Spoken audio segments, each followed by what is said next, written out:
में एक अप्सरा थी जिसका नाम पुंजिक का स्थला था। वो अपनी सुंदरता और चंचल स्वभाव के लिए जानी जाती थी। उसकी सुंदरता ऐसी थी कि इंद्र की सभा में कोई भी उसके रूप से अपनी आंखें नहीं हटा पाता था। एक दिन वो एक गहरे ध्यान में लीन तपस्वी ऋषि के पास से गुजरी।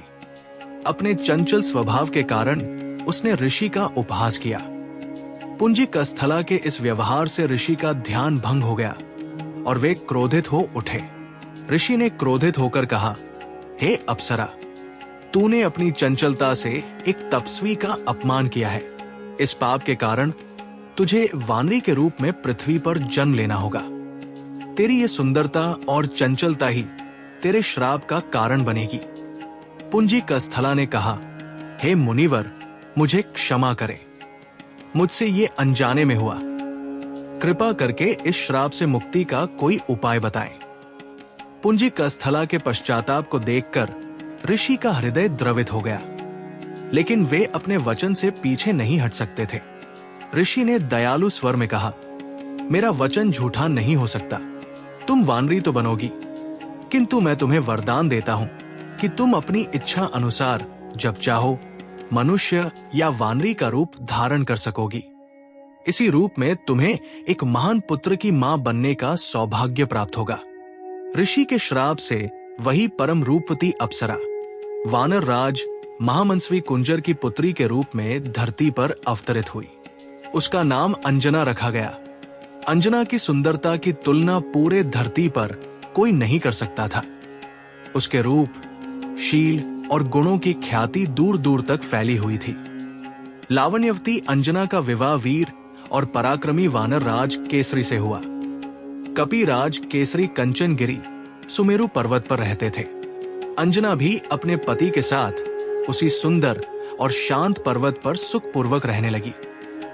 वीरवर केसरी अपनी पत्नी से बहुत प्रेम करते थे और अंजना भी अपने पति की सेवा में हमेशा तत्पर रहती थी। उनका वैवाहिक जीवन सुखमय था, लेकिन एक दुख की छाया उनके जीवन में थी। वे संतानहीन थे। कई वर्ष बीत गए, पर उनके घर में कोई संतान नहीं हुई। श्री हनुमान जी की उत्पत्ति के संबंध में शास्त्रों में कई कथाएं उपलब्ध हैं। ये सभी कथाएं भगवान की लीला का ही एक अद्भुत और मंगलकारी हिस्सा है। भगवान की लीलाएं इतनी रहस्यमयी और मंगलकारी होती हैं कि देवता और बड़े बड़े योगी भी उन्हें पूरी तरह से नहीं समझ पाते। इन कथाओं का सार एक ही है।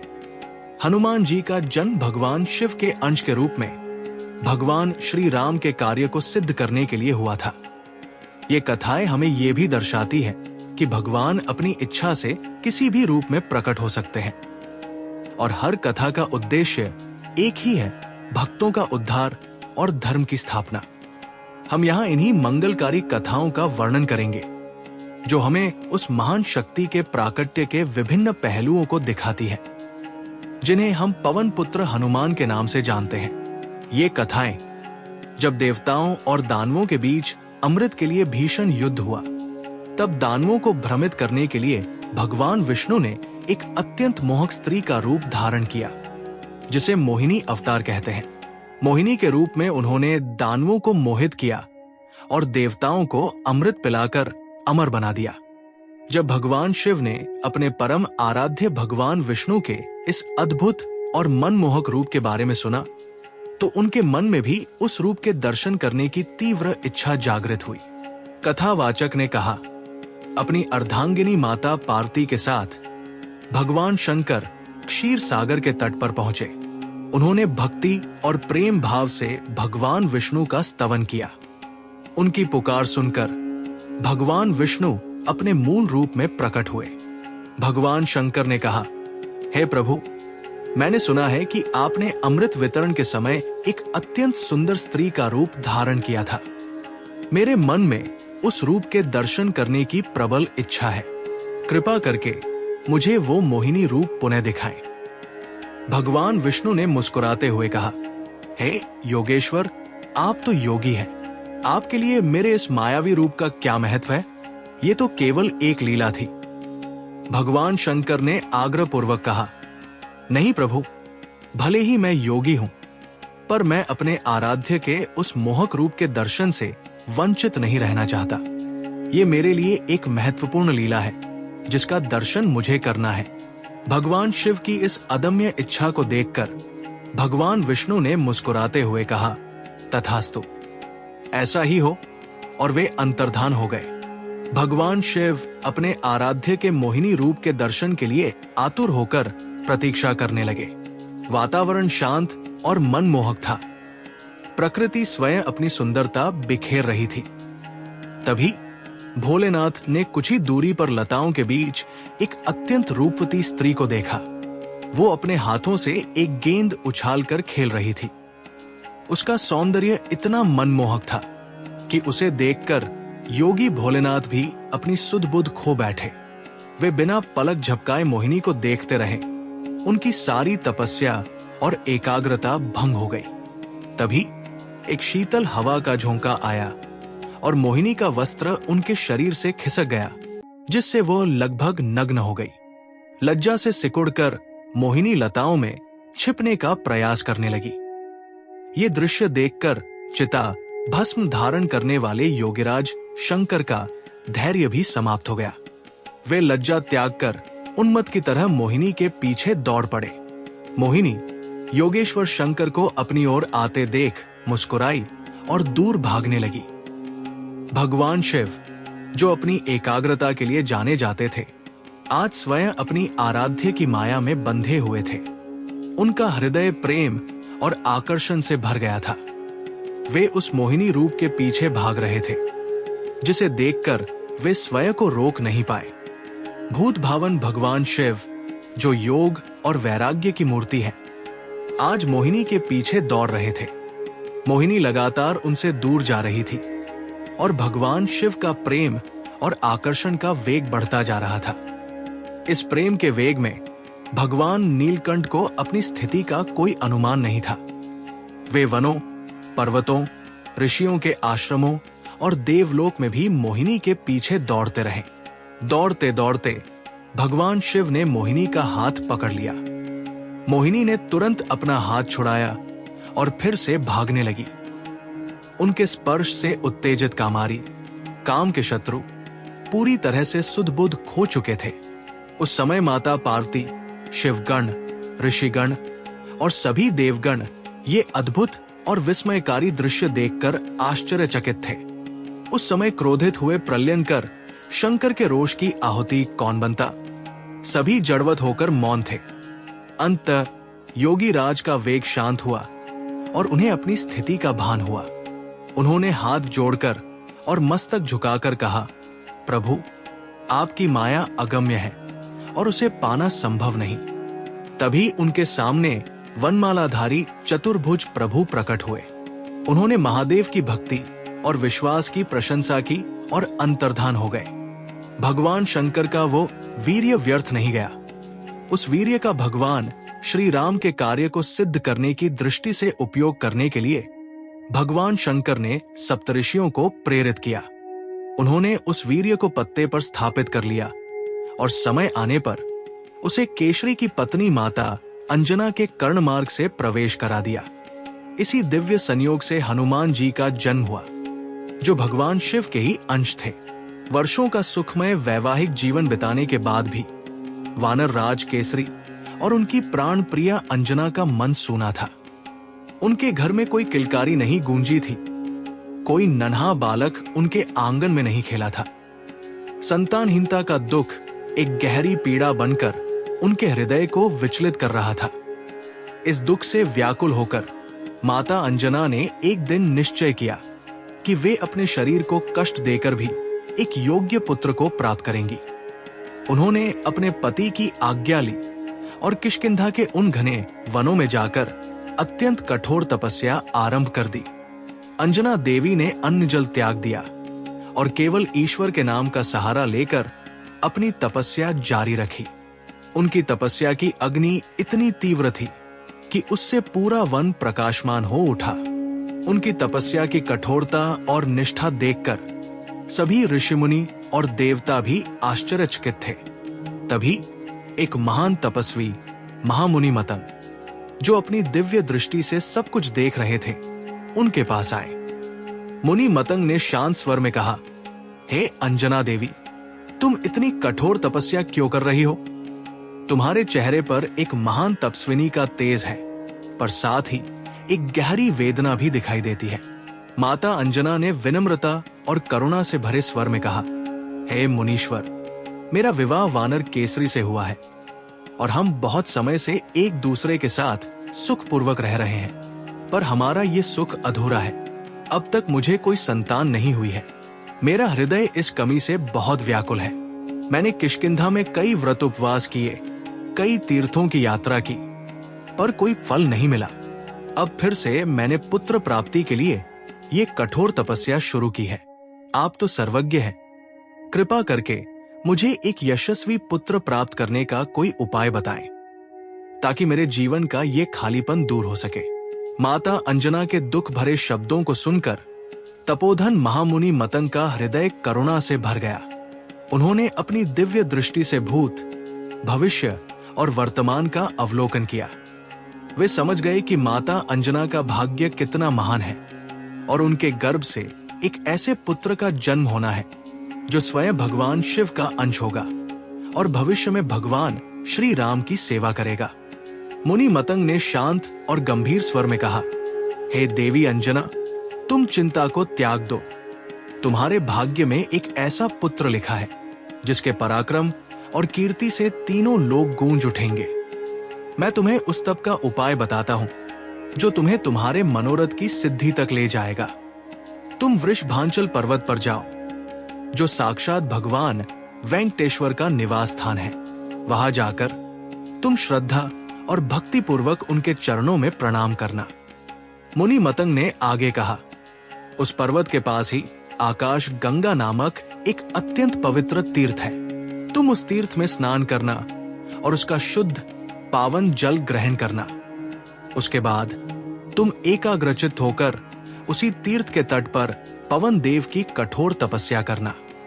तुम्हारी निष्ठा और पवित्रता से प्रसन्न होकर पवन देव तुम्हें एक ऐसा वरदान देंगे जिससे तुम्हें एक पुत्र की प्राप्ति होगी।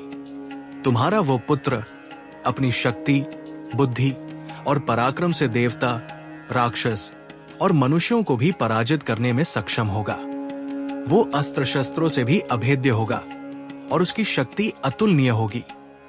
माता अंजना मुनि के इन शब्दों से आशा और प्रसन्नता से भर उठती है। वे अपने दुख को भूलकर मुनि के चरणों में प्रणाम करती है और तुरंत वृषभांचल की ओर प्रस्थान करने लगती है। कथावाचक ने कहा, महामुनि के शब्दों से माता अंजना के भीतर एक नई आशा का संचार हुआ। उनके मुख पर एक दिव्य तेज प्रकट हो गया। उन्होंने मुनि के चरणों में बार बार प्रणाम किया और कृतज्ञता पूर्वक आशीर्वाद लिया। फिर वे बिना कोई समय गवाए उस महान वरदान को पाने के लिए वृषभांचल की यात्रा पर निकल पड़ी। उनका मन अब दुख से नहीं, बल्कि आने वाले अद्भुत भविष्य की कल्पना से आनंदित था। माता अंजना अत्यंत श्रद्धा, विश्वास और धैर्य के साथ तपस्या करती रही। उन्होंने जल और वायु पर ही जीवन यापन किया, अपने शरीर की कोई परवाह नहीं की। उनकी तपस्या की पवित्रता और कठोरता से तीनों लोक हिल उठे। चैत्र मास की पूर्णिमा तिथि को उनके कठोर तप से प्रसन्न होकर स्वयं वायुदेव प्रकट हुए। उनका तेज ऐसा था मानो हजारों सूर्य एक साथ उदय हो गए हों। वायुदेव ने प्रेम और प्रसन्नता भरे स्वर में कहा, हे देवी, मैं तुम्हारी तपस्या और भक्ति से अत्यंत प्रसन्न हूं। तुम्हारा संकल्प और धैर्य अद्भुत है।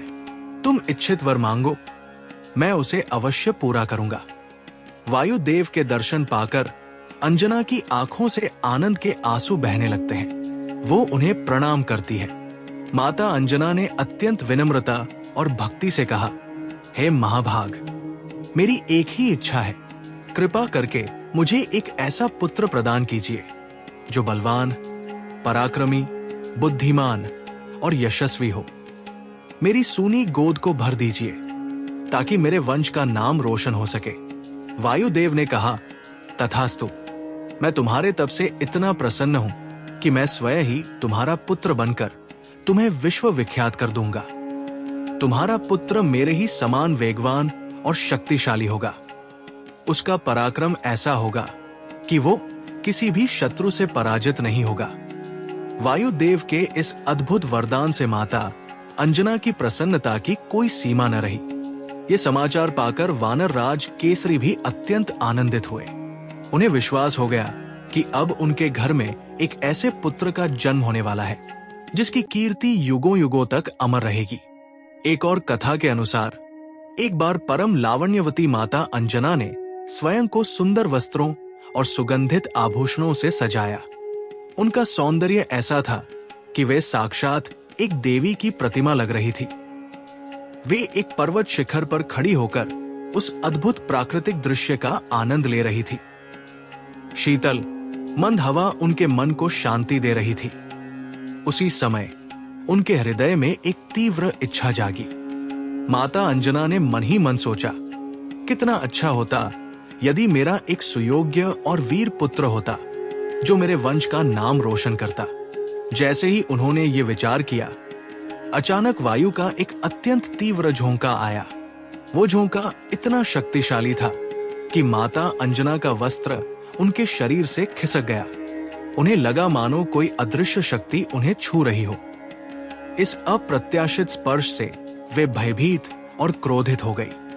उन्होंने तुरंत अपने वस्त्र को संभाला और उस अज्ञात स्पर्श करने वाले को डांटते हुए कहा, कौन है जो मेरे पतिव्रत को नष्ट करने का दुस्साहस कर रहा है?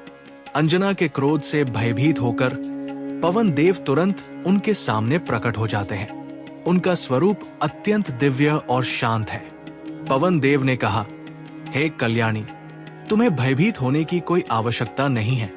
मैं तुम्हारे पतिव्रत को नष्ट नहीं कर रहा हूं। मेरा स्पर्श तो केवल एक वरदान था। मैंने अव्यक्त रूप से तुम्हारा आलिंगन करके अपने मानसिक संकल्प द्वारा तुम्हें एक पुत्र प्रदान किया है। पवन देव ने आगे कहा, तुम्हारा ये पुत्र बल, पराक्रम और बुद्धि से संपन्न होगा। वो महान धैर्यवान, महातेजस्वी और महाबली होगा। उसकी छलांग लगाने की शक्ति मेरे ही समान होगी और उसका वेग इतना तीव्र होगा कि उसे कोई रोक नहीं पाएगा। कथावाचक ने कहा, पवन देव के ये वचन सुनकर माता अंजना का क्रोध तुरंत शांत हो गया और उनका मन प्रसन्नता से भर उठा। उन्होंने पवन देव को क्षमा किया और अपने भविष्य के वीर पुत्र की कल्पना में खो गई। इसी घटना के बाद माता अंजना गर्भवती हुई और इस अद्भुत समाचार से वानर राज केसरी की प्रसन्नता की कोई सीमा न रही। अयोध्या के महान नरेश राजा दशरथ अपनी तीनों रानियों कौशल्या, कैकेयी और सुमित्रा के साथ अत्यंत सुखपूर्वक राज कर रहे थे, पर उनके जीवन में एक गहरा दुख था। उन्हें कोई संतान नहीं थी। अधिक आयु हो जाने पर भी जब संतान प्राप्ति की कोई आशा नहीं बची तो राजा का मन बहुत विचलित रहने लगा। कथावाचक ने कहा, अपने कुल के गुरु महर्षि वशिष्ठ जी की आज्ञा पर राजा दशरथ ने संतान प्राप्ति के लिए एक विशेष यज्ञ करने का निश्चय किया। इस यज्ञ को पुत्रेष्टि यज्ञ कहते हैं। उन्होंने अत्यंत श्रद्धा पूर्वक महर्षि व्यासरंग को इस यज्ञ का आचार्य नियुक्त किया। यज्ञ की विधियां आरंभ हुई और ऋषि ने भक्ति और नियमों के अनुसार अग्नि में आहुतियां देना शुरू किया। यज्ञ की अग्नि अत्यंत प्रज्वलित हो जाती है और उसमें से एक दिव्य पुरुष प्रकट होते हैं जिनके हाथ में खीर का एक पात्र है। कथावाचक ने कहा, यज्ञ की पवित्र अग्नि से प्रसन्न होकर स्वयं अग्नि देव प्रकट हुए। उनके हाथ में एक सुनहरा पात्र था जिसमें खीर, पायस थी। अग्नि देव ने शांत और दिव्य स्वर में कहा, हे राजा दशरथ, तुम्हारी तपस्या और भक्ति से मैं अत्यंत प्रसन्न हूं। तुम्हारा यज्ञ सफल हुआ है। इस खीर को तुम अपनी तीनों रानियों में यथाक्रम बांट दो। इस खीर के प्रभाव से तुम्हें ऐसे पुत्र प्राप्त होंगे जो तुम्हारे कुल की कीर्ति को अनंत काल तक बढ़ाएंगे। अग्निदेव इतना कहकर अंतर्धान हो जाते हैं। राजा दशरथ कृतज्ञता से भरकर उस खीर का पात्र ग्रहण करते हैं। अग्निदेव के अंतर्धान होने के बाद राजा दशरथ ने उस दिव्य खीर को अपनी रानियों में बांटना शुरू किया। उन्होंने खीर का सबसे बड़ा भाग अपनी ज्येष्ठ रानी महारानी कौशल्या को दिया। फिर शेष आधे के 2 भाग करके एक भाग उन्होंने अपनी दूसरी रानी कैकेयी को दिया। अंत में बचे हुए भाग को राजा ने माता कौशल्या और माता कैकेयी के हाथों पर रखकर उन दोनों की अनुमति से अपनी सबसे छोटी रानी सुमित्रा को दे दिया। माता कैकेयी हाथ में खीर लिए कुछ सोच रही थी कि अचानक आकाश से एक चील झपट कर आई और अपनी चोंच में खीर को ले गई। वो तुरंत आकाश में उड़ गई। तब माता कैकेयी व्याकुल हो गई। महाराज दशरथ की प्रेरणा से माता कौशल्या और माता सुमित्रा ने अपनी खीर का थोड़ा थोड़ा भाग माता कैकेयी को दे दिया। तीनों रानियां गर्भवती हुई।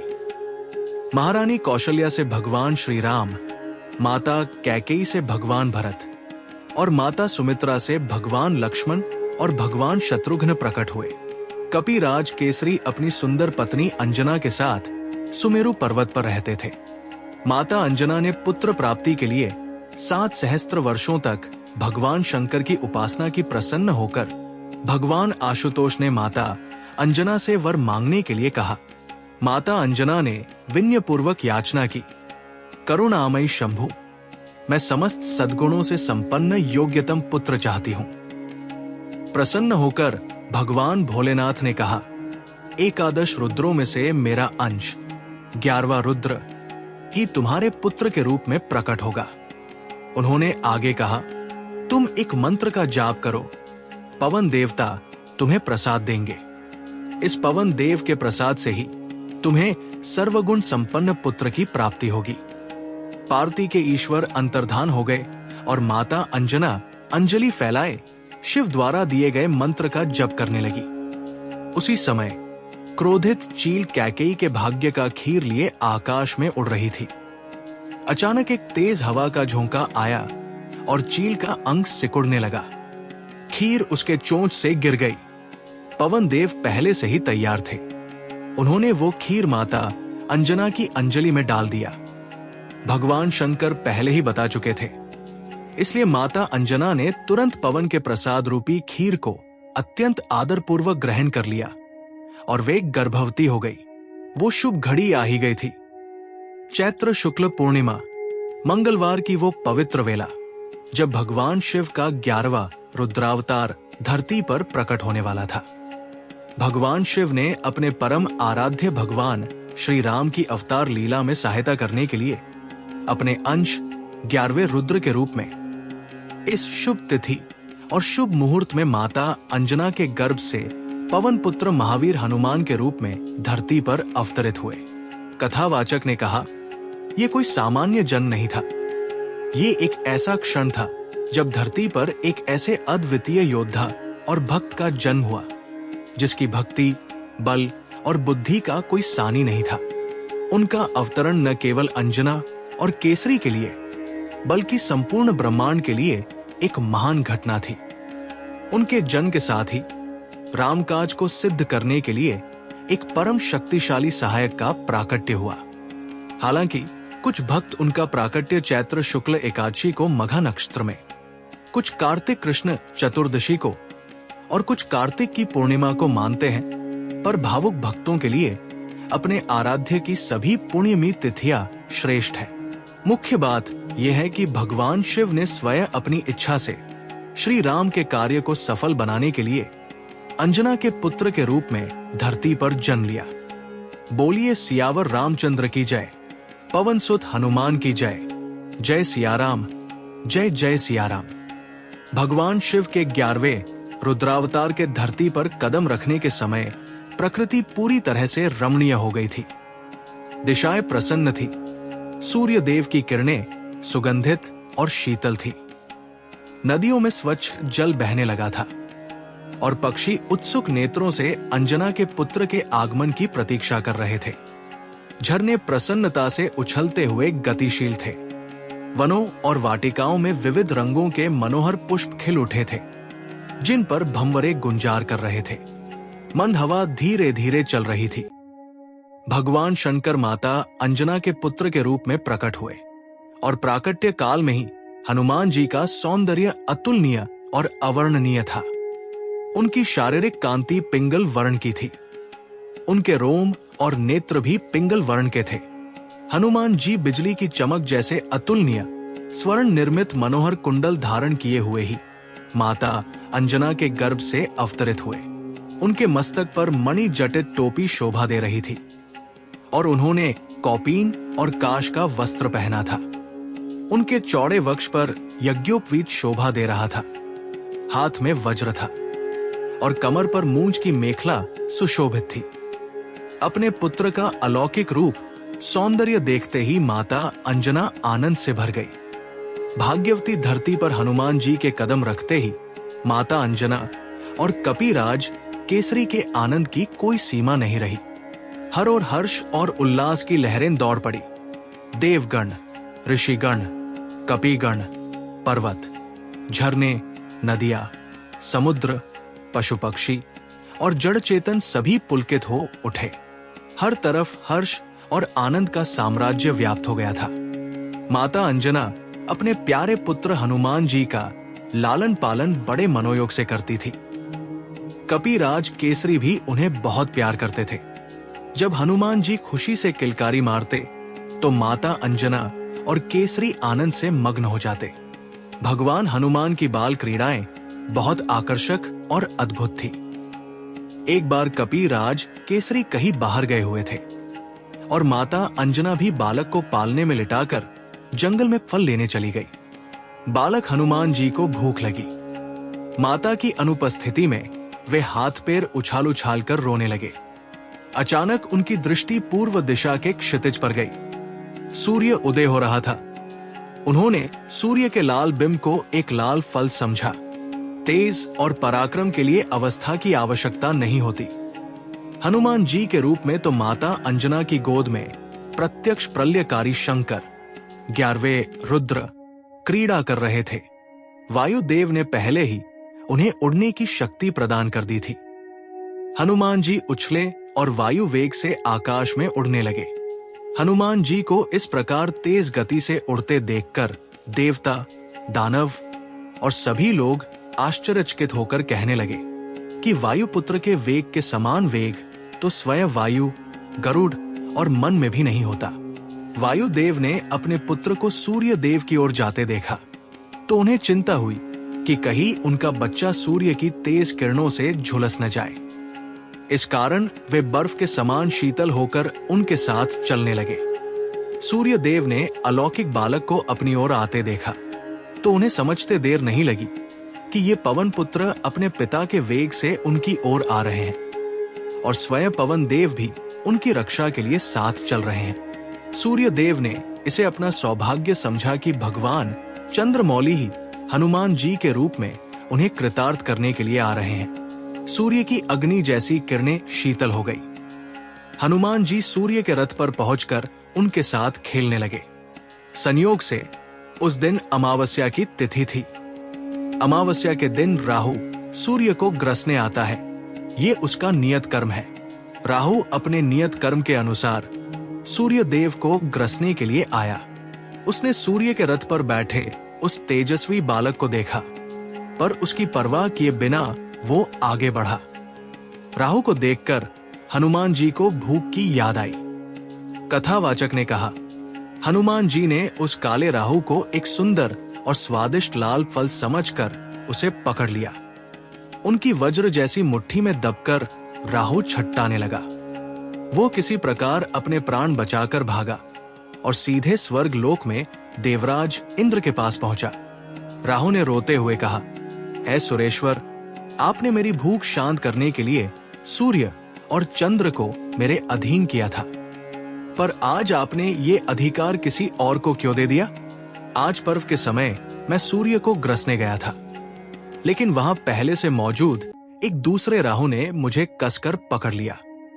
मैं किसी तरह अपनी जान बचाकर यहां आया हूं। नेत्रों में आंसू भरे राहु की वाणी सुनकर इंद्र चिंतित हो उठे। वे अपने सिंहासन से उठे और ऐरावत हाथी पर बैठकर घटना स्थल की ओर चल पड़े। राहु उनके आगे आगे चल रहा था। इंद्र मन ही मन सोच रहे थे कि उनके समीप ऐसा कौन आ गया जिसके भय से राहु को जान बचाकर भागना पड़ा। उधर राहु बड़े वेग से सूर्य की ओर दौड़ा। उसे देखते ही हनुमान जी को फिर से भूख की याद आई। वे राहु को एक सुंदर और स्वादिष्ट खाद्य समझकर उस पर टूट पड़े। राहु चिल्लाता है और इंद्र की ओर भागता है। हनुमान जी ऐरावत को देखते हैं, जो एक विशाल श्वेत हाथी है। राहु को बचते देखकर हनुमान जी ने इंद्र के ऐरावत हाथी को देखा। उस समय हनुमान जी का रूप जलती हुई अग्नि की तरह प्रकाशित और भयानक लग रहा था। उन्होंने ऐरावत को भी एक सुंदर और बड़ा फल समझा और उस पर झपटे। जब देवराज इंद्र ने उस तेजस्वी और क्रोधी बालक को अपने ऐरावत हाथी पर झपटते देखा तो वे भयभीत हो उठे। उन्हें लगा कि ये बालक न जाने कौन है और कहीं उनके ऐरावत को कोई हानि न पहुंचा दे। अपनी रक्षा और अपने वाहन की रक्षा के लिए इंद्र को अपने सबसे शक्तिशाली अस्त्र वज्र का स्मरण हुआ। उन्होंने बिना कुछ सोचे समझे आवेश में आकर उस बालक हनुमान पर वज्र से प्रहार कर दिया। कथावाचक ने कहा, वो वज्र जो देवताओं के सबसे शक्तिशाली अस्त्रों में से एक था, सीधे हनुमान जी की ठोड़ी, जिसे हनु भी कहते हैं, पर लगा। वज्र का प्रहार इतना प्रचंड था कि बाल हनुमान छटपटाते हुए एक पर्वत शिखर पर गिर पड़े और मूर्छित हो गए। कथावाचक ने कहा, अपने प्यारे पुत्र को इंद्र के वज्र के आघात से छटपटाते और मूर्छित होते देखकर वायुदेव अत्यंत क्रोधित हो उठे। उन्होंने अपने पुत्र को गोद में लिया और एक पर्वत की गुफा में चले गए। उस क्रोध में उन्होंने अपनी गति को पूरी तरह से रोक दिया। जैसे ही वायु का प्रवाह रुका, तीनों लोकों के समस्त प्राणियों में प्राणों का संचार भी रुक गया। कथावाचक ने कहा, वायु के रुक जाने से जीव जंतु, मनुष्य और देवता सभी सूखे लकड़ी की तरह निस्तेज हो गए। उनके अंग प्रत्यंगों में दर्द होने लगा और सारे धर्म कर्म रुक गए। ये देखकर भयभीत इंद्र, देवता, गंधर्व, असुर और नाग सभी अपनी जान बचाने के लिए सृष्टि के रचयिता भगवान ब्रह्मा जी के पास दौड़े। वायु के रुक जाने से तीनों लोकों में हाहाकार मच गया। सभी जीव जंतु, मनुष्य और देवता प्राण संकट में थे। इस भयावह स्थिति को देखकर सभी देवता, ऋषि और यक्ष सृष्टि के रचयिता भगवान ब्रह्मा जी के पास दौड़े। ब्रह्मा जी उनकी पुकार सुनकर उन्हें लेकर उस पर्वत की गुफा में पहुंचे, जहां पवन देव अपने प्रिय पुत्र को वज्र के आघात से मूर्छित अवस्था में गोद में लेकर बैठे थे। ब्रह्मा जी ने मूर्छित हनुमान जी के शरीर की दिव्य कांति देखी, जो सूर्य, अग्नि और सोने के समान चमक रही थी, तो वे चकित रह गए। अपने सामने सृष्टि के रचयिता को देखकर पवन देव पुत्र को गोद में लिए ही खड़े हो गए। उस समय भी हनुमान जी के कानों में अलौकिक कुंडल हिल रहे थे। उनके मस्तक पर मुकुट, गले में हार और दिव्य अंगों पर सोने के आभूषण सुशोभित थे। पवन देवता ब्रह्मा जी के चरणों में गिर पड़े। ब्रह्मा जी ने अपने हाथों से अत्यंत स्नेहपूर्वक पवन देव को उठाया और उनके पुत्र के अंगों पर अपना हाथ फेरने लगे। ब्रह्मा जी का स्पर्श मिलते ही पवन पुत्र हनुमान जी की मूर्छा दूर हो गई और वे उठकर बैठ गए। अपने पुत्र को जीवित देखते ही जगत के प्राण स्वरूप पवन देव पहले की तरह बहने लगे और तीनों लोकों को जीवन दान मिला। सभी जीव जंतु, देवता और मनुष्य प्रसन्नता से भर उठे और ब्रह्मा जी की जय जयकार करने लगे। बोलिए सियावर रामचंद्र की जय, पवन सुत हनुमान की जय। जय सियाराम, जय जय सियाराम। भगवान ब्रह्मा ने संतुष्ट होकर हनुमान जी को वर प्रदान करते हुए कहा, इस बालक को ब्रह्मा शाप नहीं लगेगा और इसका कोई अंग कभी भी अस्त्र शस्त्रों से नहीं कटेगा। फिर उन्होंने देवताओं से कहा, देवताओं, ये असाधारण बालक भविष्य में आप लोगों का बड़ा हित करेगा, इसलिए आप लोग इसे वर प्रदान करें। देवराज इंद्र ने तुरंत प्रसन्नता पूर्वक हनुमान जी के गले में कमल की माला पहनाकर कहा, मेरे हाथ से छूटे हुए वज्र के प्रहार से इस बालक की ठोड़ी टूट गई थी। इसीलिए इस कपिश्रेष्ठ का नाम हनुमान होगा। इसके अतिरिक्त इस बालक पर मेरे वज्र का कोई प्रभाव नहीं पड़ेगा और इनका शरीर मेरे वज्र से भी अधिक कठोर होगा। वहां उपस्थित सूर्य देव ने कहा, मैं इसे अपने तेज का सिवा भाग प्रदान करता हूं। साथ ही मैं इसे समय पर शिक्षा देकर शास्त्रों और ब्रह्म ज्ञान में भी पारंगत कर दूंगा। ये अद्वितीय विद्वान और वक्ता होगा। वरुण देव ने कहा, ये बालक मेरे पाश और जल से सदा सुरक्षित रहेगा। यमदेव बोले, ये निरोग और मेरे दंड से सदा अभेद्य रहेगा। पिंगल वर्ण के यक्षराज कुबेर ने कहा, युद्ध में इसे कभी विषाद नहीं होगा। ये मेरी गदा से सुरक्षित रहेगा और मेरे यक्षों से भी कभी पराजित नहीं होगा। भगवान शंकर ने वर प्रदान किया, ये मुझसे और मेरे आयुधों से सदा अभेद्य रहेगा। भगवान विश्वकर्मा बोले, ये बालक मेरे द्वारा निर्मित सभी दिव्य अस्त्रों और शस्त्रों से सदा सुरक्षित रहकर दीर्घायु होगा। इस प्रकार देवताओं के अमूल्य वरदान दे देने पर ब्रह्मा जी ने अत्यंत प्रसन्न होकर कहा, ये दीर्घायु महात्मा तथा सभी प्रकार के ब्राह्मण दंडों से अभेद्य होगा। प्रसन्न ब्रह्मा जी ने पवन देव से कहा, मारुति, तुम्हारा ये पुत्र शत्रुओं के लिए भयंकर और मित्रों के लिए अभय दान देने वाला होगा। इसे युद्ध में कोई पराजित नहीं कर सकेगा। ये इच्छानुसार रूप धारण कर जहां चाहे वहां जा सकेगा। इसकी गति अप्रतिहत होगी। ये अत्यंत यशस्वी होगा और अत्यंत अद्भुत एवं रोमांचकारी कार्य करेगा। इस प्रकार वर प्रदान कर ब्रह्मा आदि देवगण और ऋषिगण अपने अपने स्थान के लिए प्रस्थान कर गए। बोलिए सियावर रामचंद्र की जय, पवन सुत हनुमान की जय। जय सियाराम, जय जय सियाराम। देवताओं द्वारा दिए गए वरदानों से संपन्न होने के कारण हनुमान जी बड़े ही चंचल और नटखट थे। एक तो वे प्रलयकारी भगवान शंकर के अवतार थे, दूसरे कपि बालक, और ऊपर से देवताओं द्वारा दिए गए अमूल्य वरदान। उनकी चंचलता से माता पिता प्रसन्न होते थे। सिंह की पूंछ पकड़कर उसे चारों ओर घुमाना और हाथी को पकड़कर उसकी शक्ति का अनुमान लगाना तो उनकी नित्य क्रिया थी। वे विशाल वृक्षों को जड़ सहित हिला देते थे। कोई पर्वत शिखर ऐसा नहीं था जहां वे छलांग लगाकर न पहुंचे। पूरा अगम्य वन और पर्वत उनके लिए देखे भाले थे। जंगल के प्राणी उनसे प्राय घबराते थे, लेकिन अंदर से उन्हें प्यार भी करते थे। वे सभी प्राणियों के मित्र और रक्षक थे। कोई सबल किसी दुर्बल को कष्ट दे, ये हनुमान जी को सहन नहीं होता था। वे एक पेड़ की चोटी से दूसरे पेड़ की चोटी पर कूदते हुए योजन भर दूर निकल जाते थे। यदि उनके भार से किसी पेड़ की डाली टूटने की आशंका होती तो वे हल्के हो जाते थे। वरदान और अपनी शक्ति से संपन्न हनुमान जी अक्सर तपस्वी ऋषियों के आश्रमों में चले जाते थे और वहां कुछ न कुछ ऐसी चंचलता कर बैठते जिससे ऋषियों को कष्ट होता था। वे एक ऋषि का आसन दूसरे ऋषि के पास रख देते थे। किसी के कमंडल का जल उलट देते तो किसी का कमंडल पटक कर तोड़ देते या उसे जल में बहा देते थे। हनुमान जी जब करते मुनियों की गोद में बैठ जाते। अहिंसक मुनि ध्यानस्थ होकर जप करते रहते, किंतु ये वानर शिरोमणि मुनि की दाढ़ी नोचकर भाग जाते थे। किसी की कौपीन तो किसी के पाठ की पोथी या धातु को उठाकर फेंक देते थे। ये महाबली पवन कुमार महात्माओं के यज्ञ के पात्रों को भी नष्ट कर देते थे। ब्रह्मा आदि देवताओं द्वारा दिए गए वरदान से परिचित होने के कारण ऋषिगण विवश होकर चुप रह जाते थे, पर उन्हें बड़ा कष्ट होता था। धीरे धीरे हनुमान जी की आयु अध्ययन के योग्य हो गई, फिर भी उनकी चंचलता बनी रही। माता पिता भी बड़े चिंतित थे।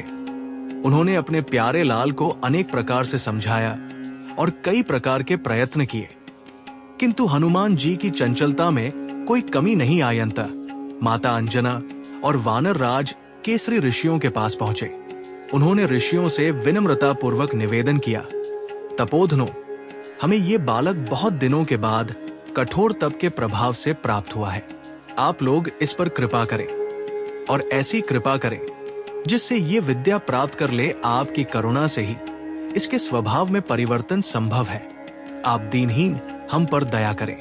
देवताओं द्वारा दिए गए वरदानों से संपन्न होने के कारण हनुमान जी बड़े ही चंचल और नटखट थे। वे प्रलयकारी भगवान शंकर के अवतार थे, फिर भी अपनी बाल सुलभ शरारतों से बाज नहीं आते थे। उनकी इस असीमित शक्ति और चंचलता से ऋषिगण बहुत परेशान थे। वे अक्सर ऋषियों के आश्रमों में चले जाते थे और वहां कुछ न कुछ ऐसी चंचलता कर बैठते जिससे तपस्वियों को कष्ट होता था। वे एक ऋषि का आसन दूसरे ऋषि के पास रख देते, किसी के कमंडल का जल उलट देते तो किसी का कमंडल पटक कर तोड़ देते थे। वे जब करते मुनियों की गोद में बैठ जाते और उनकी दाढ़ी नोचकर भाग जाते थे। इन सभी शरारतों के कारण ऋषियों की तपस्या में बाधा पड़ती थी।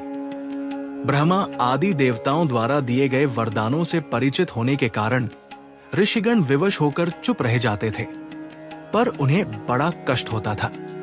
धीरे धीरे हनुमान जी की आयु अध्ययन के योग्य हो गई, फिर भी उनकी चंचलता बनी रही। माता पिता भी बड़े चिंतित थे और उन्होंने ऋषियों से विनम्रता पूर्वक निवेदन किया, तपोधनो, हमें ये बालक बहुत दिनों के बाद प्राप्त हुआ है। आप लोग इस पर कृपा करें और ऐसी कृपा करें जिससे ये विद्या प्राप्त कर ले। ऋषियों ने गहन विचार किया। वे जानते थे कि ये बालक देवताओं का हित करने वाला है और भगवान श्री राम का अनन्य भक्त बनेगा। लेकिन अहंकार भक्तों के लिए उचित नहीं है। दीन भाव से ही प्रभु का कार्य हो सकेगा। इसलिए भृगु और अंगिरा ऋषि के वंश में उत्पन्न ऋषियों ने हनुमान जी को शाप दे दिया। ऋषियों ने कठोर पर कल्याणकारी स्वर में कहा, हे वानर बालक, तुम जिस बल का आश्रय लेकर हमेशा चंचल रहते हो, आज से तुम हमारे शाप के कारण उस बल को दीर्घ काल तक भूले रहोगे। तुम्हें अपनी शक्ति का कोई आभास नहीं होगा। जब तक कि कोई तुम्हें तुम्हारी कीर्ति का स्मरण नहीं कराएगा, तभी तुम्हारा बल वापस आएगा। तपस्वी मुनियों के इस प्रकार शाप देने से पवन कुमार का तेज और रोष कम हो गया और वे अत्यंत सौम्य स्वभाव के हो गए। अब वे अन्य वानर किशोरों की तरह आश्रमों में शांत भाव से विचरण करने लगे। उनके मधुर व्यवहार से ऋषि मुनि भी प्रसन्न रहने लगे। बोलिए सियावर रामचंद्र की जय, पवन सुत हनुमान की जय। जय सियाराम, जय जय सियाराम। बालक पर सर्वाधिक प्रभाव माता की शिक्षा का पड़ता है। माता का जीवन और शिक्षा का आदर्श माताएं अपने पुत्र को श्रेष्ठ और आदर्श बना देती है। पुराणों और इतिहासों में ऐसे उदाहरण भरे पड़े हैं। हनुमान जी की माता अंजना देवी परम सदाचारिणी, तपस्विनी और सद्गुणों से संपन्न एक आदर्श माता थी। उन्होंने अपने पुत्र को प्राप्त करने के लिए जितनी तत्परता से कठोर तपस्या की थी, उसी तत्परता से वे अपने प्यारे बालक के जीवन का निर्माण करने के लिए सजग और सावधान रहती थी। वे हनुमान जी के वीरतापूर्ण कार्य देखकर मन ही मन प्रसन्न होती और उन्हें प्रोत्साहन देती थी। पूजा के बाद और रात को सोने से पहले वे अपने प्राणों से भी प्यारे पुत्र को पुराणों की कथाएं सुनाया करती थी। वे आदर्श पुरुषों के चरित्र बार बार सुनाती और अपने पुत्र का ध्यान उनकी ओर आकर्षित करती रहती थी। वे जो महापुरुषों के चरित्र सुनाती, उन्हें वे बार बार अपने पुत्र से भी पूछती थी कि उनके लाल को उससे क्या सीखना था।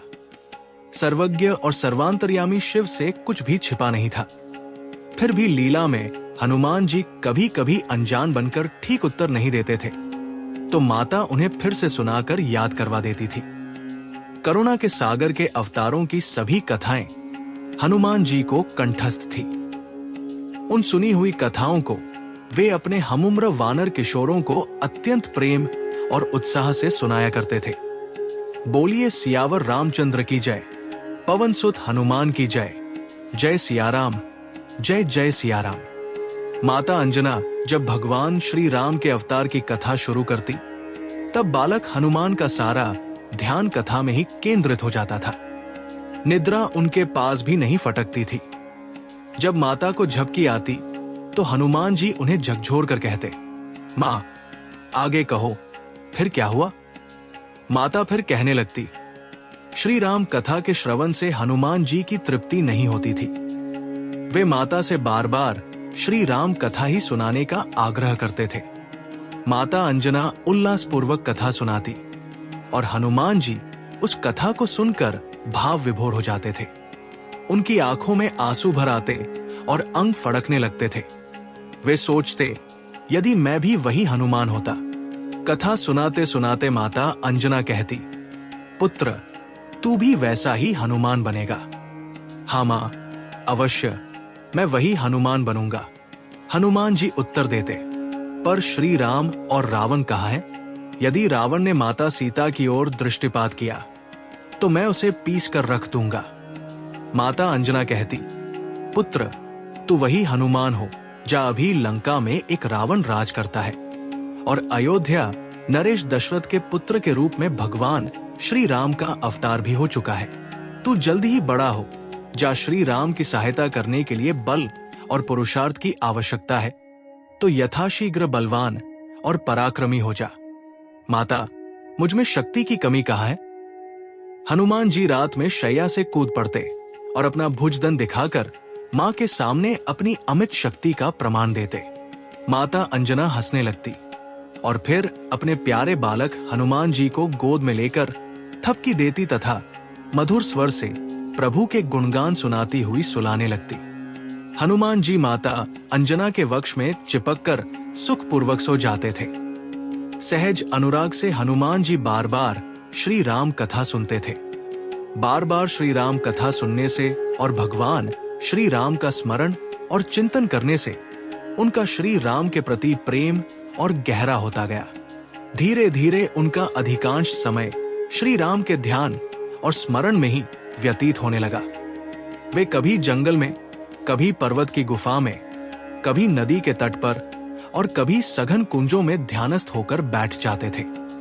उनके नेत्रों से प्रेमाश्रु बहता रहता था। ध्यान की तन्मयता के कारण उन्हें भूख और प्यास का भी ध्यान नहीं रहता था।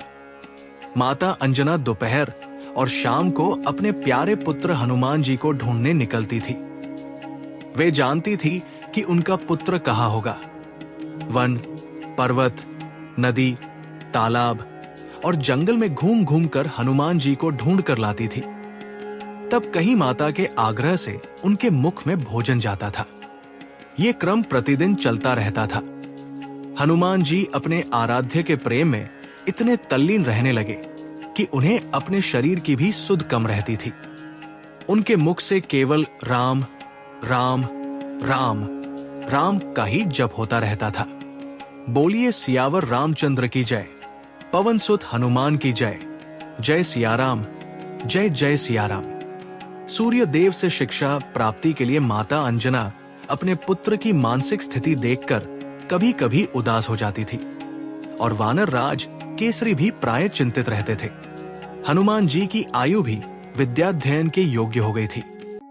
माता पिता ने सोचा कि अब इन्हें गुरु के पास विद्या प्राप्त करने के लिए भेजना चाहिए। शायद इसी से इनके मन की दिशा में परिवर्तन हो जाए। हालांकि वे अपने ज्ञान मूर्ति पुत्र की विद्या, बुद्धि और बलपौरुष तथा ब्रह्मा आदि देवताओं द्वारा दिए गए अमूल्य वरदान से पूरी तरह परिचित थे।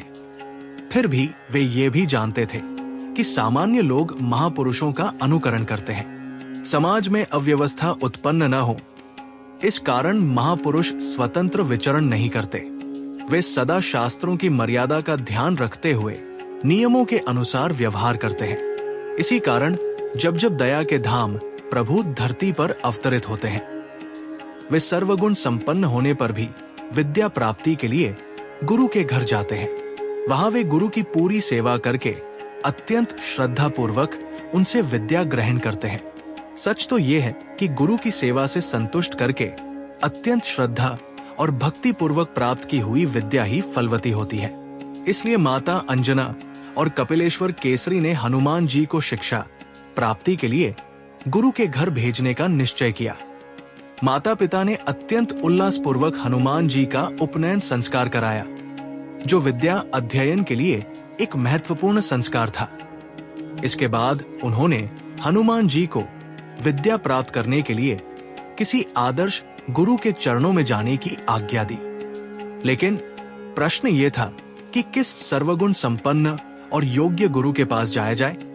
माता अंजना ने अत्यंत स्नेह और विश्वास से भरे स्वर में कहा, पुत्र, सभी शास्त्रों के ज्ञाता और समस्त लोकों के साक्षी भगवान सूर्य देव हैं।